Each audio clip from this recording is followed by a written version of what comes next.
বানাচ্ছি চাল কুমড়ো আর নারকোল কোড়ার নিরামিষ তরকারি। কড়াইতে সানফ্লাওয়ার তেল দিয়ে তার মধ্যে ঝিরিঝিরি করে কাটা চাল কুমড়ো আর কোড়ানো নারকোল দিয়ে দিলাম। দিয়ে ভালো করে নেড়েচেড়ে একটা কাঁচা লঙ্কা ফাটিয়ে আর নুন চিনি দিয়ে জল দিয়ে ফুটতে দিলাম সেদ্ধ হওয়ার জন্য।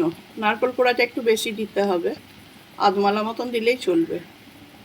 তারপরে সেদ্ধ হয়ে গেলে ভালো করে নেড়ে চেড়ে ভাজা ভাজা হয়ে গেলে একটু জিরে গুঁড়ো দিয়ে দিলাম।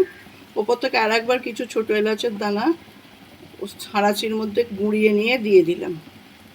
দিয়ে আরেকটু নারকোল কোড়া রেখে দিয়েছিলাম, ওপর থেকে ছড়িয়ে দিলাম আর ঘি ছড়িয়ে দিলাম। আমার শাশুড়ি বলতেন যে এটা একদম শুকনো শুকনো করে রান্না করলে পুরো নারকোল নাড়ুর মতন টেস্ট লাগে খেতে। অনেক দিন পর বানালাম এই চাল কুমড়োর তরকারিটা।